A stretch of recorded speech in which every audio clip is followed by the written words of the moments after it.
एक माता बेटी है यहाँ पर, उसके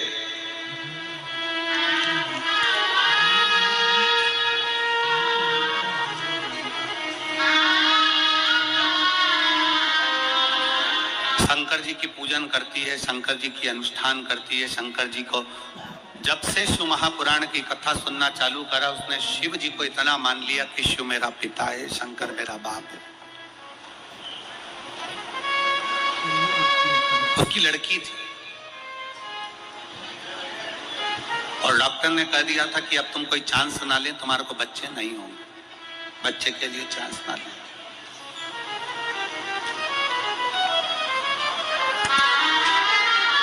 और एक बेटी नहीं, उसकी दो बेटियां थी।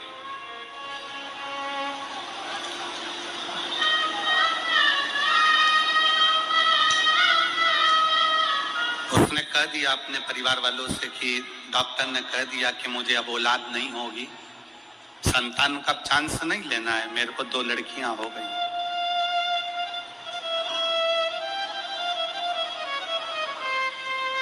उस माँ ने अपने पत्र में लिखा कि मेरे मोहल्ले के लोग मुझे कहते थे कि तेरे घर में कभी लड़का नहीं हो सकता, लड़कियां ही लड़कियां। एक बात समझ में नहीं आती, लड़की और लड़के में अंतर क्या? लड़का एक कुल को तारता है, पर लड़की तो 2 कुल को तारती है ना, एक अपना मायका और एक ससुराल। फिर लोगों की ये सोच क्यों हो जाती है कि लड़का होना जरूरी है, लड़का होना जरूरी है, लड़का होना जरूरी है। उसको रोज ताना देते, रोज कहते तेरी 2 बेटियां हैं, डॉक्टर ने मना कर दिया, अब तुझे औलाद होगी नहीं, तुझे लड़का होगा नहीं। और अगर 2 लड़की हो गई है तो तुझे अब संतान होगी नहीं। उसने भी मन में ठान लिया कि अगर मैं शंकर की कथा सुनती हूँ, और सीहोर वाला महाराज शिव महापुराण की कथा कहता है और कहता है कि पंडाल में बैठकर कथा का रसतत्व ग्रहण करा जाए, 5 पंडाल बैठकर कथा सुनी जाए तो बाबा जो मांगो वो देता जरूर है। उसने भी पकड़ लिया, उसने भी पकड़ लिया। और सुलोचना चंद्रा पति पुनीराम चंद्रा, ग्राम करमंडी, जिला जांजगीर चांपा, छत्तीसगढ़ की निवासी हूं। कहीं बैठी हो तो हाथ हिला सकती हूँ, कहीं बैठी हो तो हाथ हिला सकती हूँ। सुलोचना चंद्रा पति पुनीराम चंद्रा, ग्राम कुनमंडी, जिला जांजगीर चांपा, छत्तीसगढ़ की निवासी हूँ। गुरुदेव, कहीं बैठी हो तो हाथ हिला सकती हूँ। मैंने 5 पंडाल में कथा सुनी, केवल मेरे मोहल्ले के लोगों ने मुझे ताना दिया, इसलिए मैं 5 पंडाल कथा सुनने के लिए गई। गुरुदेव, बालोदा, कोंकड़ी, तिल्दा नेवरा,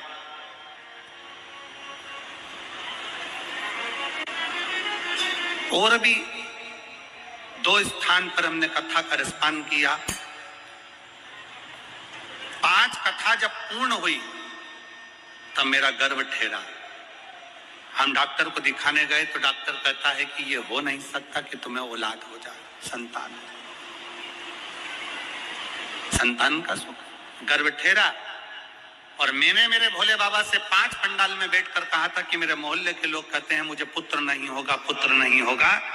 मैं आज छाती ठोक कर कहती हूँ 29/4/2024 को बाबा ने मुझे 1 पुत्र नहीं 2 बेटे दिए, जिनका फोटो लगा रही हूं मैं, जिनका फोटो में लगा रही। मुझे 1 पुत्र नहीं, मेरे बाबा ने 2 पुत्र दिए।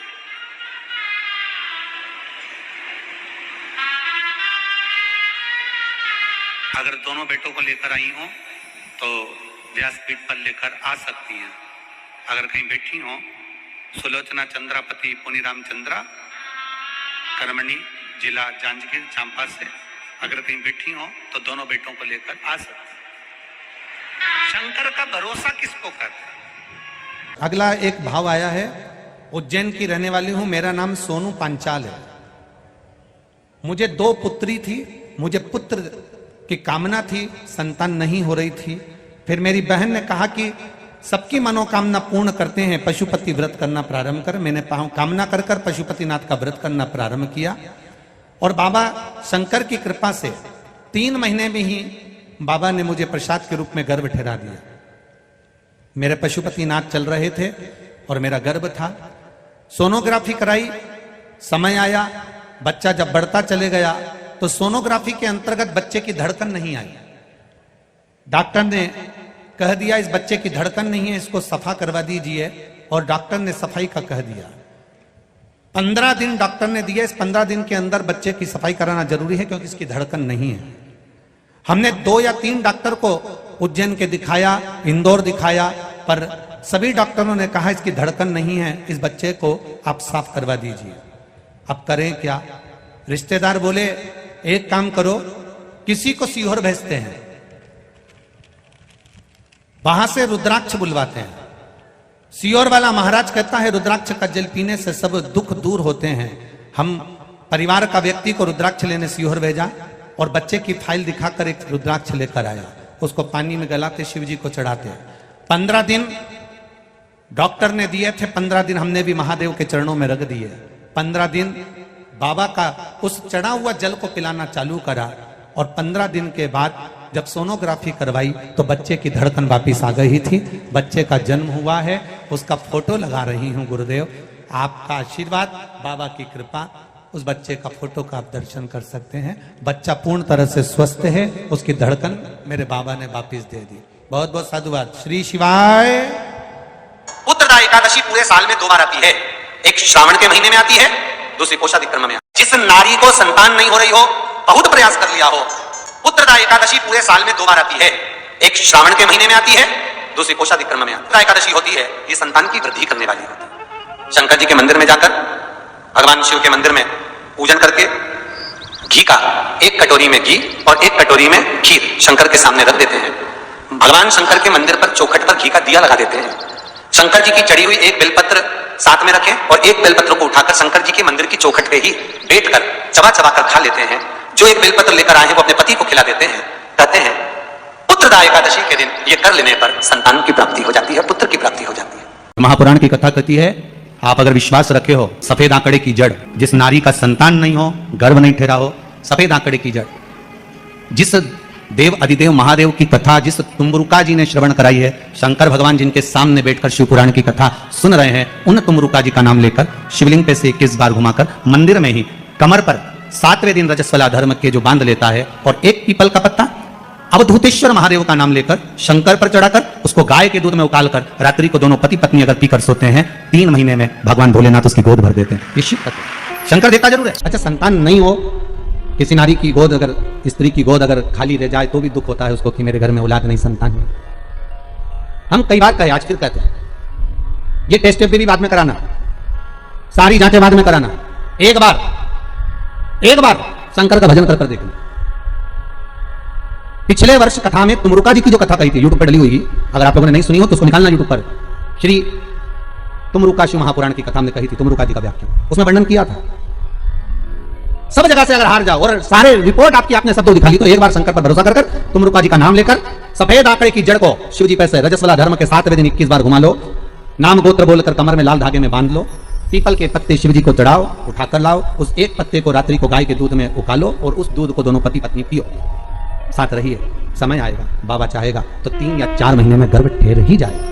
सारे डॉक्टर को दिखा लिया अपनी जगह, टेस्ट भी करवा लिया अपनी जगह, और एक बार प्रयोग, और वो विश्वास रखकर करना पड़ेगा। शंकर पर जो भी कार्य कर रहे हो आप, जो उपाय कर रहे हो आप, शिव का स्मरण कर, भगवान पर अगर विश्वास रखोगे, भरोसा दृढ़ इन चरणन करो, श्री वल्लभ नक्षत्र छटा बिन सब जगह ही अंधेरो। अगर भरोसा है तो शंकर है, और भरोसा नहीं तो शिव कहां से? विश्वास लेकर अगर आए हो तो गम तो होगा। ये लोग काशी से आए हुए हैं, विश्वास लेकर ही तो आए होंगे कि हम जाएंगे शंकर की कथा में तो बाबा कृपा जरूर करेगा। कई लोग यहाँ पर बैठे हुए जो आज विश्वास लेकर आए हुए हैं, दूर दूर से आए हुए हैं, केवल विश्वास लेकर कि भगवान कृपा करेगा किसी ना किसी रूप में, मुझे विश्वास है कि बाबा मेरी सुनेगा। और फिर कहता हूं, कथा में अगर आपने मन लगा लिया, भले टीवी चैनल के माध्यम से श्रवण कर रहे हो, भले मोबाइल के माध्यम से श्रवण कर रहे हो, भले पंडाल में सुन रहे हो, बाबा से अगर दिल से आपने अगर कह दिया तो 3 महीना बहुत होता है सब कामना पूरी होने के लिए। मेरा बाबा आपको कुछ ना कुछ दे ही देता है, बस आपकी रुचि के अनुसार सुख प्रदान कर ही देता है। भगवान कृष्ण की 16,108 रानियां थी। कितनी रानियां? जम के बोलो जरा, 16,108 और 16,108 रानियां होने पर भी भगवान कृष्ण की यहाँ जब औलाद नहीं हुई तब भगवान कृष्ण ने अपने गुरु गर्गाचार्य बाबा को बुलवाया और द्वारकापुरी में बुलवाकर पूछा, गुरुदेव मेरी 16,108 रानियों से औलाद नहीं होती, संतान नहीं होती, मैं क्या करूं? गर्गाचार्य बाबा ने कहा, तुम चिंता मत करो, पार्थिव शिवलिंग का निर्माण करो, शंकर भगवान के शिवलिंग का निर्माण कर एक एक रानी के साथ में 11 दिन तक बैठकर शिव जी का अभिषेक करो। और पार्थिव शिवलिंग का निर्माण गर्गाचार्य बाबा के कहने पर भगवान कृष्ण ने करा, एक एक रानी के साथ में 11 दिन तक भगवान शिव का अभिषेक करा। तब भगवान शंकर प्रकट हो गए और शिव जी प्रकट होकर बोले, कन्हैया मांगो तुम्हें क्या चाहिए? शंकर भगवान ने जब कहा, कृष्ण बोले, मेरे यहाँ औलाद नहीं है। शिव जी ने कहा, क्यों चिंता करते हो? तुमने 11 दिन तक एक एक रानी के साथ में बैठकर मेरा अभिषेक करा है, जाओ मैं तुम्हें वर प्रदान करता हूं कि एक एक रानी से तुम्हें 11 संतान होगी और 1,77,186 भगवान कृष्ण के बच्चे हुए। ये शंकर जी की कृपा से। अब तुम्हें कितने चाहिए बोलो? भगवान कृष्ण के यहाँ अगर औलाद हुई तो किसकी कृपा से? अरे बोलो, बोलेगा कौन होगा ऐसा? कितना करुणामय, कितना दयालु, कितना आनंद देने वाला। ब्रह्मलोक के देवता भगवान ब्रह्मा, वैकुंठ के देवता भगवान विष्णु और पृथ्वी का देवता अगर कोई है, इस मृत्यु लोक का अगर कोई देव है तो वो देवों का देव पृथ्वी का देव, मृत्यु लोक का देव है महादेव। शंकर जी कहते हैं, भले तू ब्रह्मा को भज, चाहे तेरी मर्जी पड़े नारायण को भज, पर मृत्यु लोक का देव तो मैं हूं, पाला तो मुझसे पड़ना है ना, तब निपटूंगा तेरे से, अभी तू जा। फिर पाला कब पड़ता है? जब थोड़ी सी भी दिक्कत आ जाए, परेशानी आ जाए, एक्सीडेंट हो जाए, ब्लड प्रेशर ऊंचा नीचा हो जाए, शुगर बढ़ जाए, अटैक आ जाए, तब सीधे पंडित जी को फोन लगा के बोले, महामृत्युंजय का पाठ करा दो। शंकर जी बोले, अब आया मेरे पाले में, अब आया है। लगे सब पाठ करने के लिए। भगवान नारायण का अगर विवाह भी कराने वाला कोई है लक्ष्मी से तो वो मेरा शिव ही है। कौन कराया था विवाह? शंकर भगवान। क्या नाम है माता लक्ष्मी की, माता जी का? अरे यही तो कोई ऊपर बोल रहा था, गुरुजी हमारे गुलबर्गा में तो खूब कथा होती है, आपको मालूम है गुरुजी? खूब कथा हुई हमारे यहाँ, खूब कथा चले। हमने कहा अच्छी बात है, बताओ जल्दी से माता लक्ष्मी जी की माँ का नाम क्या? बोलो तो। हर हर महादेव। माता लक्ष्मी की माँ का नाम था ख्याति देवी। क्या नाम था? ख्याति देवी। कितनी लक्ष्मी हुई? अष्टलक्ष्मी। उसमें से नारायण को कितनी लक्ष्मी भी आई? 2 लक्ष्मी। एक माता ख्याति की पुत्री श्री लक्ष्मी और दूसरी समुद्र देवता की बेटी लक्ष्मी महालक्ष्मी। ये 2 लक्ष्मियां भगवान नारायण को भी आई। कौन कौन सी लक्ष्मी भी आई? जम के बोलो। एक श्री लक्ष्मी, कौन है ये? माता ख्याति की बेटी। और दूसरे नंबर पर महालक्ष्मी, कौन है ये? समुद्र देवता की बेटी। अब जिस नारायण भगवान के साथ में मंदिर में लक्ष्मी जी की पूजन करते हो, वो लक्ष्मी दोनों में से कौन सी? बोलो जल्दी। महालक्ष्मी तो मात्र 7 दिन तक भगवान नारायण के साथ रुकी थी और 7 दिन रुकने के बाद में जब श्री लक्ष्मी ने भगवान शिव से जाकर निवेदन करा, भोलेनाथ मेरे प्रभु नारायण का विवाह समुद्र देवता की बेटी महालक्ष्मी के साथ भी हुआ है, आप करुणा करिए। तब भगवान भोलेनाथ ने पार्वती जी का एक मंगल सुमंगल आनंदमय तीज का व्रत बताया। तीज का व्रत जब श्री लक्ष्मी ने करा, वो व्रत आज भी माताएं करती है, निमाणी की पूजन करती है, आज भी सत्तू बनाती है। और 3 तरह का सत्तू बनता है, आटा का, बेसन का और चावल का। तीनों का अलग अलग प्रमाण है, कल आपको कथा में बताएंगे कि आटे के सत्तू का क्या प्रमाण है। और आपको मालूम हो तो आप हमें बता देना, उसमें कोई दिक्कत वाली बात नहीं हो। और कथा तो ऐसी चलेगी, आधी हम बातें आधी तुम बात देना। आटे का सत्तू, चने की दाल का सत्तू और चावल का सत्तू, ये तीनों क्यों बनते हैं? और सत्तू भी बनाओ तो चक्की ऐसा बना लो, पर पिंडा बनाना क्यों जरूरी होता है? वो पिंडे का क्या महत्व है? और श्री लक्ष्मी और महालक्ष्मी की कथा में वर्णन है दोनों। वो कथा कल आएगी, उसको हम कर लेंगे। पर आज जो पता चल रही है कि श्री लक्ष्मी को माता पार्वती जी का विवाह सुंदर व्रत बताया और उस व्रत को माता पार्वती ने करा। और उस व्रत को माता श्री लक्ष्मी ने जब करा, पार्वती के व्रत का हो, तब माता श्री लक्ष्मी और महालक्ष्मी दोनों एक हुई और एक होकर नारायण के साथ में जाकर विराजमान हुई। आज भी जो माता लक्ष्मी का एक हाथ नीचे है और कमल का पुष्प पकड़ी है, वो लक्ष्मी जी का महालक्ष्मी दर्शन है। और माता अगर हाथ देर से इशारा कर आशीर्वाद दे रही है, वो श्री लक्ष्मी का भाग है। माता 2 भाग, 2 भाग है आज। बाबा भोलेनाथ की कथा करें, करुणा सागर भगवान शिव जो आनंद की राशि है, मृत्यु लोक का जो देव है महादेव, पृथ्वी पर रहने वाले जीवों को कष्ट ना हो, उनको सुख ही देने वाला, सदा प्रसन्नता प्रदान करने वाला। बद्रीनाथ किसका था? जिस बद्रीनाथ में नारायण बैठे हुए हैं, आप लोग बोलते हैं ना बद्री विशाल भगवान की, अच्छे से बोलो, बद्री विशाल भगवान की। कौन बैठा बद्री विशाल में? अरे बोल दो, तुम तो बोलने में भी घबराने लगे कि महाराज ना जाने क्या बोल देगा, पट्टा ठिकाने। कौन बैठे वहां पर? नारायण बैठे कि नहीं बैठे? तो वो बद्री विशाल किसका था? जिस बद्री विशाल के मंदिर में बद्री विशाल बैठे हैं, भगवान नारायण विराजमान है, वो बद्रीनाथ की भूमि किसकी थी? भगवान शिव और पार्वती का निज घर था। शिव और पार्वती वहां निवास करते थे, शंकर और पार्वती वहां रहते थे। एक बार भगवान नारायण के साथ में लक्ष्मी मैया भ्रमण के लिए निकली बद्रिकाश्रम, अलकनंदा नदी के तट पर। और माता लक्ष्मी ने जैसे ही बद्रिकाश्रम को देखा, इतना सुंदर आश्रम, नारायण ने शिव जी को नमन करा, शंकर ने नारायण को नमन करा, दोनों एक दूसरे को नमन करे। और इतने में नारायण लक्ष्मी को लेकर वापस जाने लगे तो लक्ष्मी जी ने नारायण को रोक लिया और कहा, प्रभु रुकिए, मेरे वचन को सुनो, ये बद्रिकाश्रम मुझे बहुत अच्छा लग रहा है नाथ, कुछ भी करो पर ये बद्रिकाश्रम मेरा होना चाहिए। भगवान नारायण ने कहा लक्ष्मी ये कभी नहीं हो सकता, क्योंकि यह शिव का वासा, ये शंकर की जगह, ये भोलेनाथ जी की जगह है, और अगर ये शंकर जी का निज निवास है, शंकर जी का स्थान है, तो तुम्हारा कैसे हो सकता है? लक्ष्मी जी बोली प्रभु चाहे कुछ भी हो जाए पर ये बद्रिकाश्रम मेरा होना चाहिए। लक्ष्मी जी जिद बैठ गए। होता है पत्नी अगर जिद बैठ जाए तो तुम्हें तो मालूम है, आधी रात के मेडिकल खुलवा के बाम किसी लेके आए, वो तो बद्रिकाश्रम। लक्ष्मी जी जिद पर अड़ गई। भगवान नारायण ने लक्ष्मी को खूब समझाया, क्यों उपद्रव करती है लक्ष्मी, मान जा, वो अपना नहीं है, जो अपना नहीं है वो अपना कैसे हो सकता है? नहीं प्रभु मुझे तो वो बद्रिकाश्रम भाग गया और मुझे चाहिए, चाहे कुछ भी करो। और देखो अगर भाग्य में है, किस्मत में है तो जरूर मिलता, जरूर।